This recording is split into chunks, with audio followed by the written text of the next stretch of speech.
Yo, what is going on, guys, and welcome back.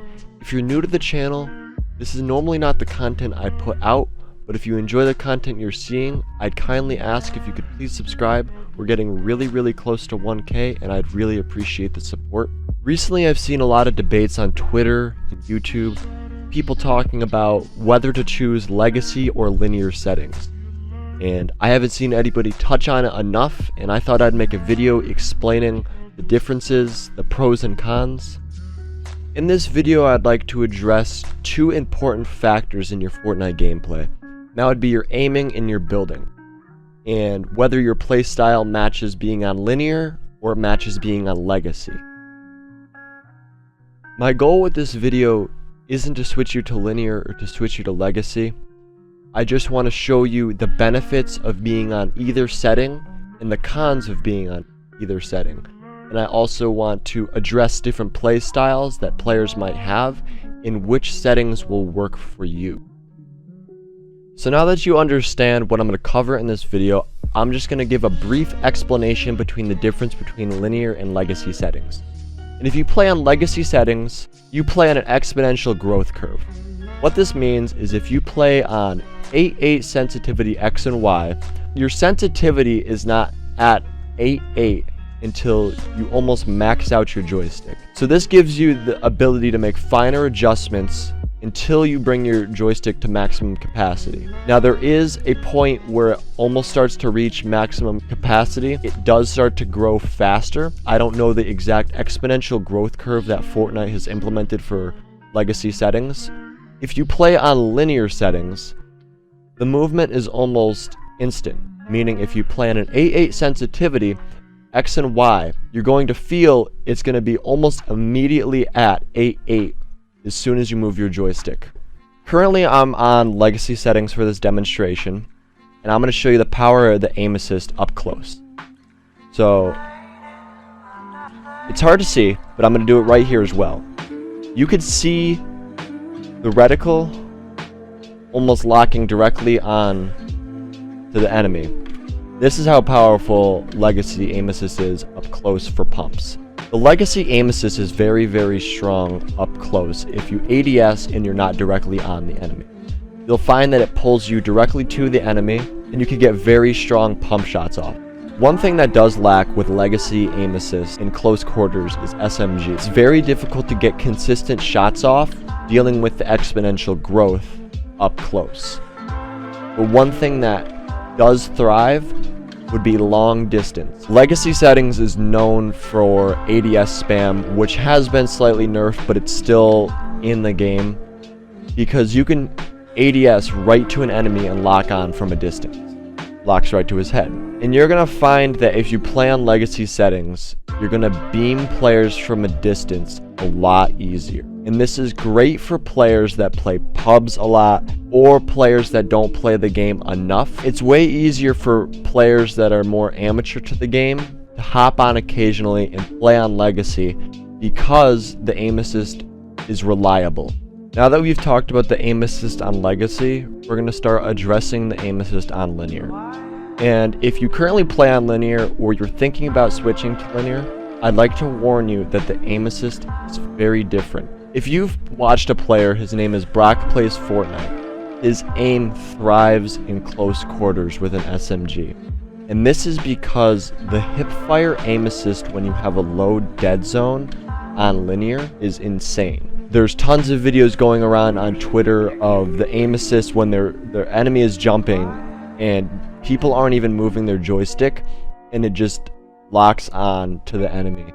Long distance is very lacking. It's very difficult to get shots off on an enemy from a long distance with linear. I have found that the sensitivity I use right now does work pretty well for long distance, but in no means am I saying that my long distance is as good as it used to be. What I have found though is that if you could find a sensitivity that works for you, as long as you could get a good lock on the enemy from a distance, it's much easier to track the enemy. Opposed to being on legacy settings, and pulling out and then aiming back in to hit your enemy. You don't need to ADS spam. Really, you just need to aim in and then track your enemy if you can get your sensitivity. I'd like to show you now if you edit into a box. I'm just showing you as an example right there. If I were on legacy settings, the reticle would have instantly pulled to his head. You have to do a little bit more work when you're on linear settings. Now you might be wondering, well, if the aim assist is so good on legacy settings, why don't I just stay on legacy settings? And it all comes down to your play style and also consistency. So I've seen very few players in the current meta that can keep up and be very, very fast with editing, building, and flick shots in pubs and creative on legacy setting. And the one person I can think off the top of my head would be Aydan. He plays on a 1010 sensitivity on legacy, and he's absolutely insane at the game. But not everyone can get used to playing on 1010 sensitivity and learning how to be consistent with it. If you watch players like Razor X or any smooth builder out there, most of them have stayed on legacy because if you pay attention to their gameplay, the reticle moves very, very small amounts when they build and when they shoot and when they edit. And this goes back to the small adjustments you can make when you're on legacy settings before you max out your sensitivity. The one player I could think of that's still a smooth builder that switched to linear is BH Motion, but even then, his gameplay's changed pretty drastically since he switched to linear.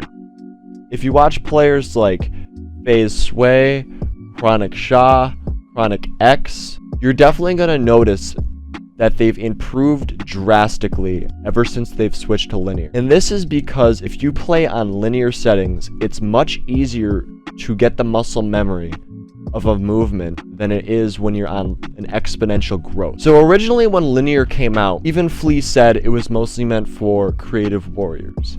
And then it started to move into the competitive scene. A lot of players started using it because they noticed a huge change in box fighting, endgame, and just overall consistent gameplay. And now it's moved into being used for pubs. I use linear for pubs, and I play a lot more public matches now than I do creative. A pretty well-known controller pub stomper would be Jacob, and he plays on linear now too. So in the end, it all comes down to your gameplay.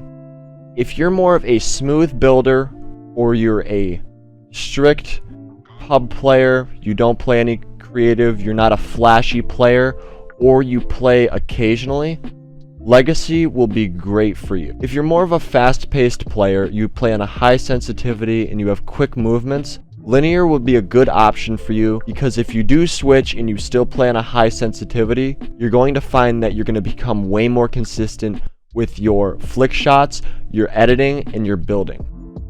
And the important thing is, if you're on legacy right now and you're thinking about switching to linear, the learning process takes about a week. It's going to feel very, very weird at first, and the best way to explain it would be it feels like your character is a bobblehead. It's just because your brain is not used to the linear growth curve for your player movement opposed to the legacy that you've been on since the game came out. If you're on linear right now and you're thinking about switching back, it's also going to take about a week to get used to it. The gameplay is going to feel incredibly stiff because now that your brain is used to that, what felt like a bobblehead movement, your brain is now used to that, and getting used to legacy again is going to feel extremely stiff. I hope this video is informative and it helped you decide which settings you should be using. And other than that, guys, have a great day. I'm out.